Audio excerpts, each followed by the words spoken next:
Welcome to Grace for the Tryhard, a place where we tryhards can be reminded of the grace we've been given and be empowered to walk in it every day. Do you ever feel like no matter how hard you try, you aren't good enough? Have you struggled with shame and want to experience more freedom in your walk with Christ? Do you feel inspired and empowered when you hear other people's stories of transformation and healing? If your answer is yes to any of those questions, I'm right there with you. Being empowered to live and work out of grace is possible, and here we are learning how to do that together. No need to show up polished, poised, or perfect. Come as you are and join us as we experience God's grace together. Hello everyone, I'm Lindsay, and welcome to our first bonus episode for Grace for the Tryhard. Like I said in the last episode, we recorded this episode that you're listening to right now and the previous forgiveness episode all in one conversation.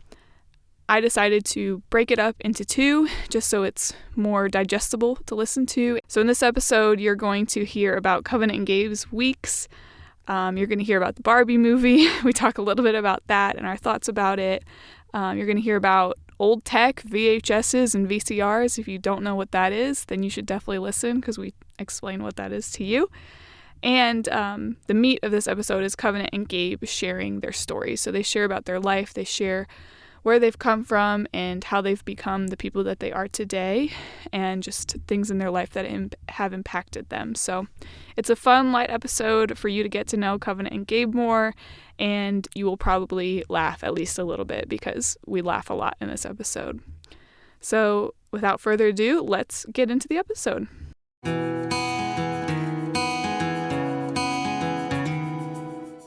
Gabe and Kovenant, welcome to the podcast. Yeah, happy to be here. I'm so excited you're here and that you want to talk with me and let me record you talk. So thank you for taking the time to share about your life and what God has been showing you. So how has your week been? Oh, it's been a good week. So today and yesterday I was in Indy for a conference and I got to spend some time with my sister. Got to play a Nancy Drew mystery PC game.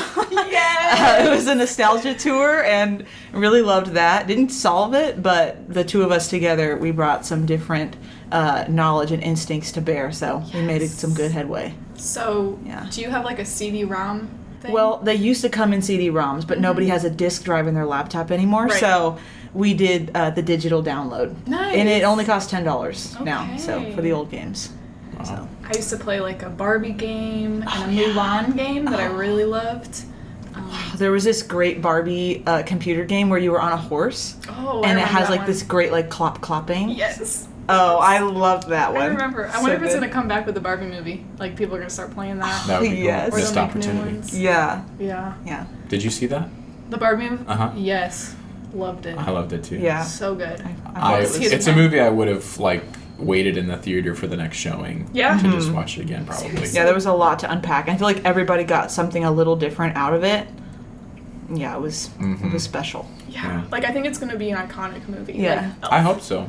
Like people are going to want to watch it over and over. Yeah.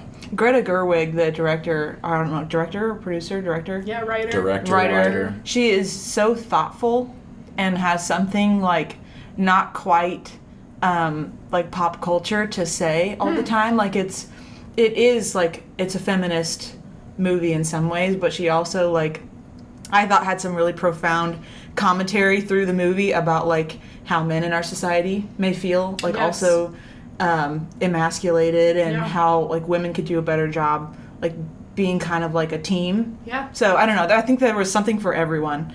I know people in extremes have other takeaways, but I thought she did a great job of showing like a complex, nuanced story there. Yes. Yeah. I 100% agree. Yeah. It's hard nowadays. I feel like we're just so polarized to find something that's nuanced, like you're saying, and that shows both sides and is like makes things more complicated, but also more true. A lot of times the narrative seems to be really leaning one way or the other. Yeah. Like these people are the bad guys or these people are the bad guys, but I felt like in every scene she would really go down the middle, and that takes a really like wise, balanced person to do. That was one of the reasons I enjoyed it a lot. Yeah. so cool. So that was Covenant's experience. Yeah, tell us about how was your your week. week? I've been working in our basement. We bought this house and we're told that it would never be a dry basement. Oh. And we took that as a challenge. He did, for sure. Because it was such a big space, and I always grew up liking basements. Yeah. Just because they're always the right temperature. He's a Hoosier boy. Definitely. Yeah, like that's your safe place in the summer, basically, to escape the heat. Yeah. And so we've done a lot of different projects on it, like cleaned up the walls, finished the floor, yada yada, and we built like this. You've seen it now, but we had like a lounge. dungeon. Yeah. Well, yeah, that too. It's actually it's open. It's all open. There's no walls, but we have a lot of different. Yeah, well, like Right. for The Dungeons game and Dragons, an RPG dungeon. An actual dungeon. Yeah, for games. Yeah. And so we have that. We have like a portion of it. It's like for laundry, and then we have like a nice sitting area that I've been turning into like a retro area. Yeah, Like, he bought a retro TV. We now have started a VHS collection. Yep. We got a lot of VHSs for free Yes. from a barn that were in good shape somehow. Now we need a VCR. Yeah. Which I'm told is They're a VHS really player. hard to find. Yeah, But anyways, I've been putting electric down there because we have had one outlet for like 800 square feet. And Oh my gosh. that dang. gets a little overwhelming. He's been doing that all week. He's been staying up till 4 a.m, like bending metal pipes and stuff to to do the electric in the basement. So Yeah, it'll be nice when it's done. Wow. Yeah. So that doesn't Yeah. intimidate you at all. Electric. I worked in electric before. Oh, nice. So that was one of your one of my many jobs. One of that your many that you referenced experiences. earlier.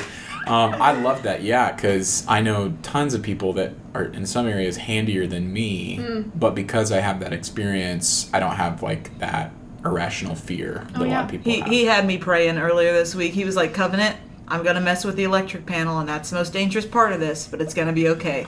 I was like, sweetie, did you watch enough YouTube videos about this before doing it? She was not that encouraging. I shouldn't have even said anything. It scared me. I did want to be like, though, and be like, hey, if you don't hear from me for a while, come make sure that I'm like standing. Just because if you bump the wrong thing with that off there, really the safe way to do it is to turn everything off. But that's annoying because then you can't use the house. Yeah, I'm like, why won't you just turn it off? And he's like, well, because we have stuff Because you in the can do it. fridge. Remember how quick it was? You can do it in like 5 minutes. But then and I did. It was really fast. So, anyways, that's what I've been working on this That's week. in progress. Yeah, it's like halfway done. It looks like. So. Yeah. Oh, it's so exciting. First off, for all of our Gen Z and below listeners, because I know there's a lot of you, VHS. You want to explain that? Yeah. Yeah, So we don't know what it stands for. I don't know what the acronym stands for. But I'm pretty sure the H is like hi-fi Oh. in VHS. Video, hi-fi, something. and then VCR. is video cassette recorder, Yeah, I think. and cassette, I'm inferring from what little I know of French, is probably a French word for a little case. Or I think what came maybe around the same time, a cassette player, like a tape, you know. Yeah. And tape comes from the stuff that's inside of it. Yep, It looks 'cause like it- a tape. Yes. It looks like a tape. So Oh my it's goodness. an archaic form of Archaic. an archaic form of media playing. Device. Yes. And it does degrade because it's on like film. It's like on film. That stuff degrades over It's a time. ticking time bomb. Yeah, but when you play them on those old TVs, this is something like Gabe has been like so into and excited about lately. The display quality just hits different. Yes. It like the pixels or something. I don't know. You're talking about what? I'm not going to say that that's accurate for tape stuff. Okay. Because I misspoke. it's always been bad quality. Like it has that like gravelly It's kinda stuff grainy. in it. But the televisions that you're talking about are like, you can't replicate how they look on modern TVs. You have like the LCD or whatever that we have. Yeah, modern TVs can't replicate that look. Now we do have both. We do have one of both. We have your modern and we got your retro. So the basement experience is the nostalgia. Yeah, it's not everybody's cup of tea, but Yeah. it's fun. So, anyways, that's been a big project. He's having an old tech moment. Ugh. He's getting into it. So I feel it. Well, I see the tides shifting. Like you've seen it. I've lived long enough now to see things become a trend, and if you don't jump in and get stuff soon enough, it goes from like worthless to like $100. Yeah. And you can basically never get that stuff back. Yeah. And because a lot of people just took their stuff to the landfill, and so there's not that many like VCRs out there anymore. I mean, there are, but not for long because no one's making them now. So it's all antiques basically. My dad's probably got all of his still. Really? Well, we could just He's ask a bit him. of a pack rat. I might take one from him. Good idea. He doesn't need them all. 5 VCRs. Yeah. Right. Exactly. Does he even need one? Uh-huh. Oh my god. When was the last time you used this? 1999. 1999. That's how he sounds. Yeah. Really? Yeah. He's I have a text, so I'm in a group chat, and we send each other like candid screenshots. And one of my screenshots was a text I got from my dad, just no background, but just he woke up and sent me this text: "Good morning. Do you have a Blu-ray player now?" And so now that's like have a Blu-ray so yeah. The player way I always now. read it is, "Good morning. Do you have a Blu-ray player now?" With no context. There was no preface to that. Yeah, there was no leading up. What? I He's love definitely like DVD dad. He loves to watch movies. Yeah. So does that actually how he sounds? Yes. That's amazing. The thing is, so Probably lower. Christopher, Gabe's dad, Christopher, is an auctioneer, Ooh. and he like talks at the speed of light, like all day long through the Really? work week. And up here, like kind of And higher kind of high. range. Yeah. It's amazing, and he's like well known. He's like automobile or not manufacturing. Sorry, my you job. Want me to tell the story? Yeah, go ahead, jump in. She's getting to the point where she's going to start making stuff up. So That does- wanted to help her out. Right.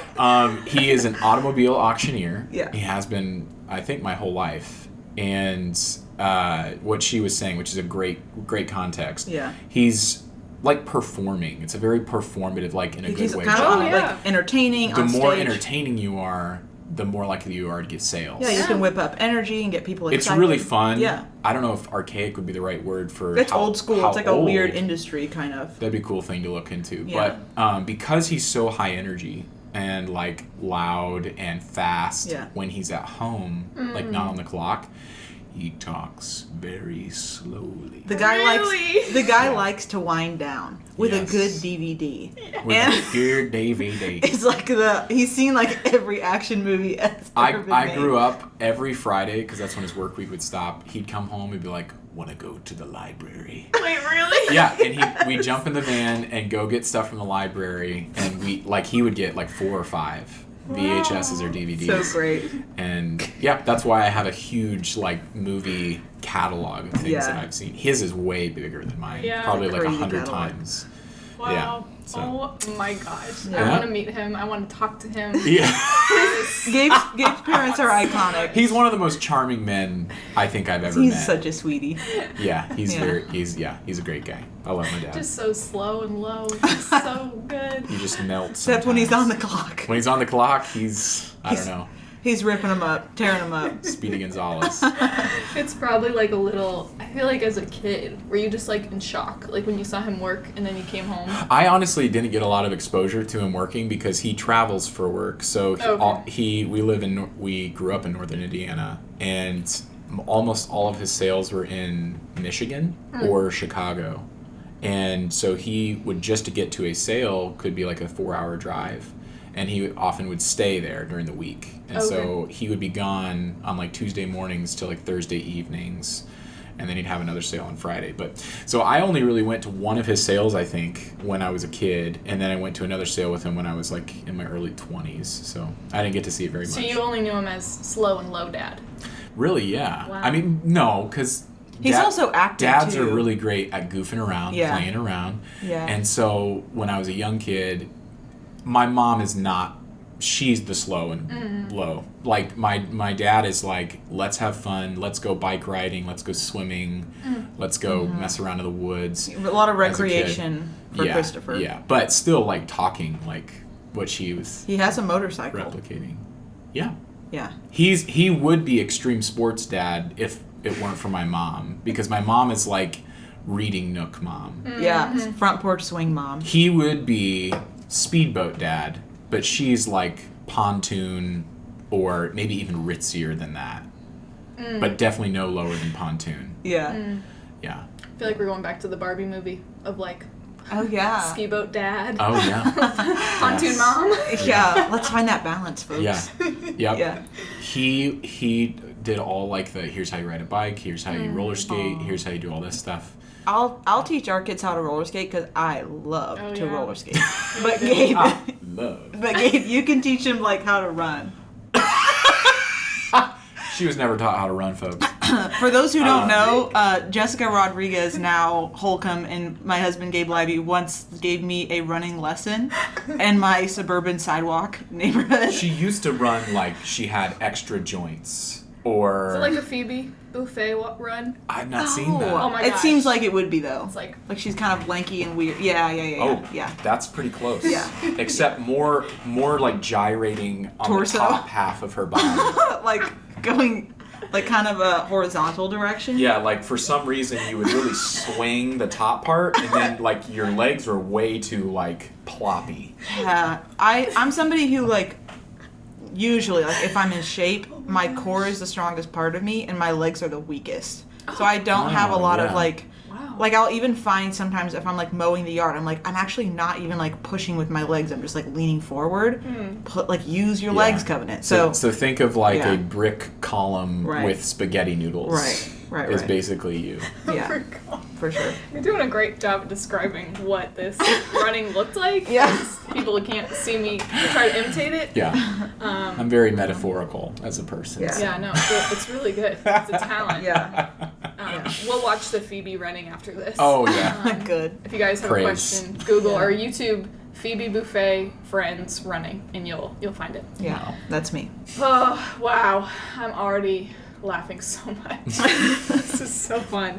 For those of you listening, I laugh silently, so probably about 70% of this conversation I've been laughing, but you can't hear it. She's wheezing. That's so I'm funny, like, yeah. She's like bent over. Yeah. Usually, like head is touching the table. Yeah, context. Seriously?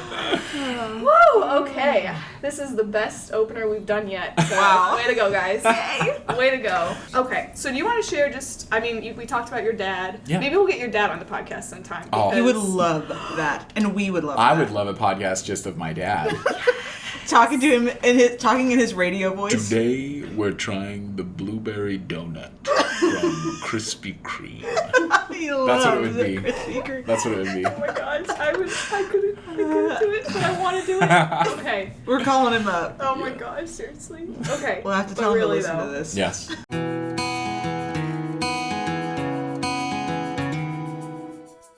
So we talked about your dad.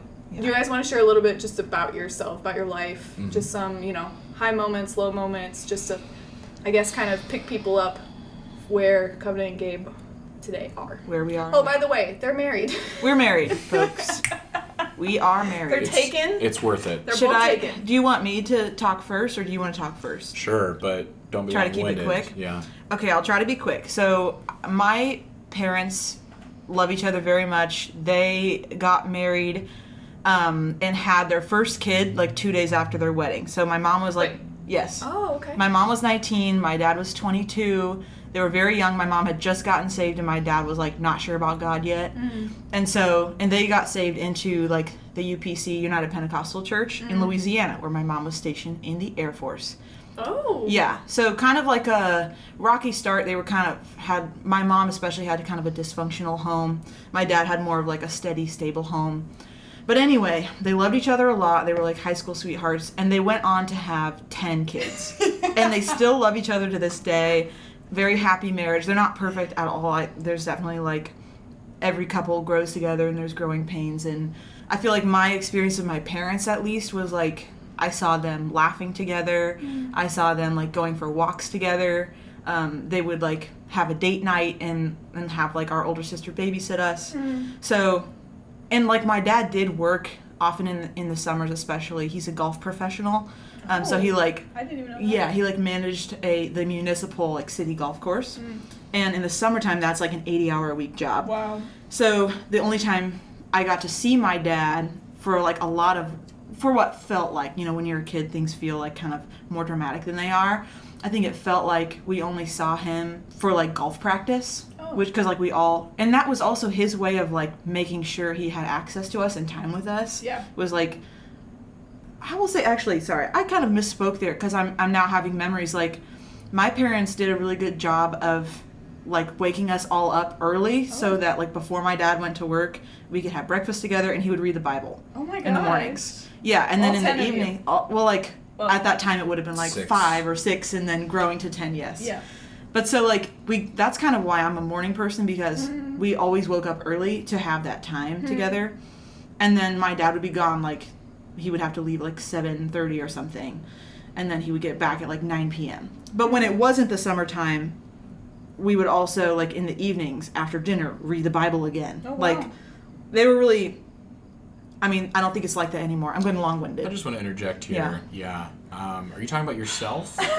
My family. Just like my parents' experience. Okay, then, I'll fast forward. Maybe skip to like college. Skip to college. I'll just say I was homeschooled through 8th grade, went to public high school, did really well. She was the valedictorian. I was the valedictorian. What? Yeah. It's a small school, but You need to do highlights. Valedictorian, studied this, went to Morocco. studied Spanish, Went to Morocco. was in like musicals and stuff in high school, wanted to go to the University of Chicago and be like an archaeologist or something. That didn't pan out. I went to IU and I was really bitter about it at first. I was like, I'm at some lame state school. Highlights. And then I met Jessica Rodriguez, now Holcomb. And she was like such an amazing light in my life. And then I met Lindsay like almost around the same time.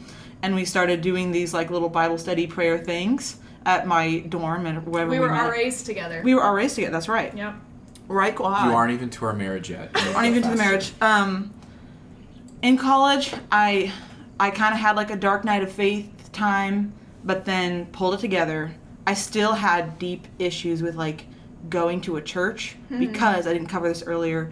My parents were notorious church hoppers.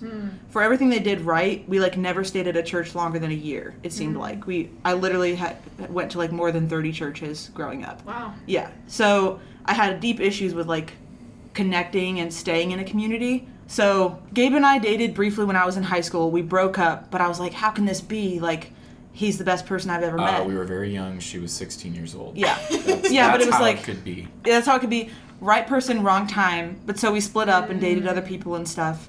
And then when I was going into my junior year at IU, we got back together. And it was after I'd kind of had this whole... I worked at a refugee camp in Greece. I was in the Arabic program at IU and I was studying Arabic and I learned about the refugee crisis. And I was like, I just felt like the Lord talked to me and he was like, you got to go, like, this is like a bridge moment in your life and you got to cross this bridge. Like, you got to walk across this bridge. So, I don't know, I did it and it changed my life. It was like the best thing I've ever done and I'm so proud of it. Yeah. Changed me. For real. For real. Keep going. So then I got back, Gabe and I got together, we dated for a year, we got engaged, 6 months later we got married, New Year's Eve 2018. Yes, I was You there. were there. It was Jessica was awesome. there. It was an amazing wedding. To this day, people say it was like the most fun wedding they've ever been It at. was really fun. This one guy who had a heart condition, like got healed at our wedding and was like dancing and stuff. I didn't even know that. Yeah, Wow. that's true. The floor was bending like a trampoline. We were Yeah. on the top floor of an old Amish cabinet factory. Yeah. Yeah. And it was bowing. It was. Because we were dancing so hard. So fun. It was so much fun. And Gabe and I made that playlist. It was like all Yeah, 70s, the playlist 80s was so hits. So great. So, fast forward, Gabe and I got married. After my last semester at IU, we moved to Morocco for a year where I completed the Arabic flagship program. So like our first year of marriage was pretty much spent like in another country. Yeah. Take us Anyway, the past few years after COVID happened, we got evacuated back to Indiana. We lived with our parents for a while, and then we moved back to Bloomington, and I worked at a homeless shelter in Bloomington as a case manager. And then that job paid like $15 an hour, and at the end of the day, I was like, I respect myself too much to continue earning $15 an hour. I have a college degree and I speak Arabic. That's silly. So real quick, what did you study at IU? I studied what's law the and major? public policy at SPIA and minored in Arabic. Minor in Arabic, yeah. So you said high parts and low parts Yeah. of your whole life? Because honestly really hard. It's such Covenant a hard started one. at conception. I started before my conception. To start like kid Kid few game. points. Kid game. Teen points. I was 20-year-old points. I can do that. Okay. He's way better at that than me. We're in our 20s, by the way. This isn't a 50-year Gabe is I'm 30. 30. Gabe's Oh. 30. Yeah. Which 30 rocks. Yeah. 30 rock. 30 30 and rock. thriving. 30's great. Okay, so young Gabe, I was homeschooled. Oh, wow, I didn't know you were both homeschooled. Yeah. I was crazy? homeschooled the whole way through. She wasn't. She got to go to public school. Homeschooled, had 2 older sisters from my mom's first marriage. They're 9 and 11 years older than me, so that factored into a lot of my development, I think. Yeah. And but my dad adopted them, so they were there the whole time. Okay. Let's see. We moved to a different town, just like Covenant moved to the town where we both met. And I'll skip past childhood to like age 12, where I had my first real experience with God, but like where I was making my own decisions for myself. And So you kind of grew up in church. absolutely. Okay. Yeah, born, raised in the Yeah. church. All my experience was non-denominational, spirit-filled. And my parents their background was Church of the Brethren, which is like one step above Mennonite, which is one step above Amish. Yeah. Yeah, so went to church camp as a 12-year-old. Everything's happening. Puberty, some of your friends are like all of a sudden ripped. I'm still like pudgy and little. And Now he's 6'4", folks. yeah, big guy. Big now. boy. And so at church camp, because I grew up in church, loved worship because my parents were worship leaders my whole childhood, and very musical family. And so I loved like worship experiences, and grew up like hearing tongues and stuff from a really young age. So I had a lot of exposure to that. For people who don't know what tongues is, what is that? Speaking in tongues is referenced in the New Testament. It has to do with prophecy, and it has to do with speaking to the body. Like you wouldn't speak in tongues to someone who's not in the church, basically. Yeah. But it's a very mysterious thing. For me, I use tongues. It's a gift of the Spirit. I use it to grow my faith because it sounds really silly. It sounds really goofy. It's an exercise in humility. Right. Yeah. Suspending your own judgment. Definitely. Yeah, wow. And that's what faith is Yeah. sometimes bottled up. But I had all that experience. So then at age 12, just from like all my exposure and experience, I was just learning like needing to be able to talk to God. So like as prayer, talking to God. And that's where I heard him really clearly. And God just had me go around and pray for people. Like told me to go pray for certain people, put my hands on some people, say things to certain people. And it was a really powerful experience for me. Really marked me, really changed me. But I was still just 12-year-old Gabe. Yeah. So I had a lot to learn as a young person, needing 1, the right priorities in your life, and 2, needing to build yourself up with truth. And most of the time that comes from the Bible. And so went through that very spiritual childhood, then getting to like end of teenage years, trying to figure out what college is going to look like, and wanting to do all these things, parents not being stoked about those things that I was interested in. Yeah. And so just really feeling cornered into either like you can choose like a medical degree, which we'll support you with, or you can go to Bible college. So I chose Bible college after the most depressing year of my life because all these things that were important to me were not supported. And so heard the voice of the Lord, heard a really big truth about God and how like he's not mad at you, he's not distant, he's right here with you.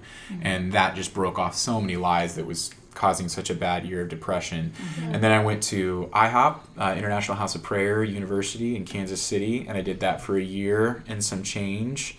And then came back and worked, and that's when I met Covenant. Dated me for round 1. And Came back for round 2 and stayed. then after that gap year of no school, then I went to Bethel's School of Supernatural Ministry in Redding, California. And after 1 year, I was like, "Yep, got it, got all I need. Now it's time to go into the real world." And I really at that point started to solidify an idea of like a career that I wanted, which was counseling. And so in the first year of Bethel, they really tend and water this idea in you that like you are important because you're a child of God. And there's just so much freedom and breakthrough. It's so important. It's so powerful. Healing. Yes. And so for me, I was like, I need to use my gifts and to go into the biggest places into the world. And so I thought, what's the most powerful form of counseling? Legal counseling. So I can go into that. And so my thought was, I'll start with psychology, get a psychology degree, and then go to law school. And so came back, started school, loved learning about psychology, but in that same time was quickly learning that if you study psychology and practice psychology and don't administer the diagnoses and the treatment that they approve, you can just lose it all in a moment. Like if you were like, hey, this person diagnosed me in a way that didn't line up with the APA, or treated me, blah, blah, blah, it can just all be gone. So it's really high stakes for you to stay on that rail. And so I started thinking, like, what do I really want to minister to? You know, everybody ministers in their jobs, but that's how I'm using that word. And so I thought, really what I want to do is what pastors have the potential to do. Not that they do, because like I said, I grew up in the church my whole life and was young, put into leadership, like 12 years old, started leading worship. And I had no counseling, no access to, because either people didn't have time, they didn't want to, or they didn't feel equipped to. And so at that young age, I was like, man, I need counseling. Man, I need help. I'm this 12-year-old. I don't know anything. I have all these issues. And that made me turn to God. And so then I got counseling from God, from the Holy Spirit. And because all of that was invested into me, now I want to do that. And that's where like a lot of that dreaming came from. And so I stopped my studying. I was like a semester shy of finishing just like an associate's degree, and decided to go back to Bethel again. Just really felt like a burning sensation, like I need to go back. Physically, like, it was like I won't get into all of that, but needed to go back. And I realized as soon as I got there, I took this place for granted because I was in a hurry. And so my second year was a lot about humbling, which was crazy. Like I already felt humbled, so I didn't need to be humbled. But because I already felt humble and was coming out of humility, I was put into leadership like right away. So like I started leading worship there and just was a leader in my my groups. I won't use the terms because they're not understood, but I just had so much favor right away. And so then I loved that, and I just wanted more of it after my second year, and I had a lot of opportunities, like a place in Ireland, a place in New Zealand. Other pastors wanted me to, because after your second year, you have the option to apply to like serve a pastor in that structure. And so just a lot of yeses that I didn't feel right about saying yes to, and then a lot of no's that I had knocked on doors. And I was like, well, what do I do? Like, there's nothing left. Once again, kind of being put into that corner. Until I found Richard Gordon. And that's the name of the pastor that I served. And then that began like one of the best years of my life. Really? Like, if not the best year of my life. So transformative, so... I got to experience in that year what I decided this is what I want to do for the rest of my life, which is I got to counsel people. I had 10 people under me that I just got to see regularly and got to help them grow, nurture them for the whole year. And it was just the most fulfilling thing in my life. And so after that, but in the midst of that, I met Kovenant again. We reconnected. She got out of a long relationship and had this transformative time in Greece. And I was much more mature, much more solid as a person. And so we started talking again. It just happened really fast, and we fell in love. And then when I came back, like, I decided to not pursue like the connections I had there. I decided to pursue marriage and just had so much support to do that. And so came back, just got like a job really quick as an insurance salesman. And then we got married, and then she finished her school, and then we went to Morocco. And then we came back because of COVID. And I got a job as like a manager at a bar and a restaurant. And then we moved to Bloomington, where she got her job. And then we got a job with a ministry nonprofit organization helping less fortunate people who were recently homeless, now housed. We did that for a couple years. And helped our friends with a coffee shop that they started. And then now what I've been doing is like just started an LLC, and I'm getting counseling for myself, like as an investment in the business. And we just started a house church. That's a big deal. Yeah.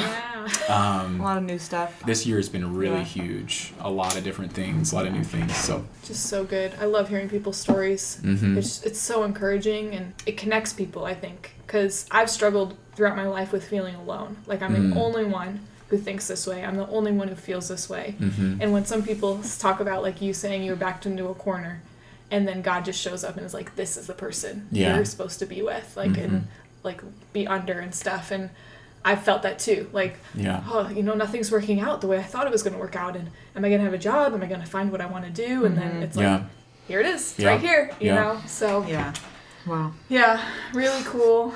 Really cool. Thanks for sharing. Oh, yeah. They're also both amazing singers. So just want to shout that out. Literally so good. Maybe we'll record a song later on our little Blue Yeti mic. So fun. We could. Seriously, so good. we play a song on the cat piano. Yeah. To end us out. Why not? Oh my gosh. Well, that's all the time we have today. Sorry. Oh my gosh. Wait, can I do it like your dad? Can you do it? You want me to? Do it. Well, that's all the time we have for today. Thanks for listening to Grace for the Tryhard. Thanks, guys. What's your dad's name? Christopher Liby. We'll be on the podcast one day. We can only hope. Okay, well, thanks again, guys. Thanks, guys. Yeah, thanks for having us. This has meant a lot. God bless you. Thank you so much for listening to the Grace for the Tryhard podcast. I hope you feel encouraged, empowered, challenged, and that you know that you are so loved by God. Feel free to subscribe to the podcast on whatever platform you're listening, as well as rate and leave a review. Talk to you soon.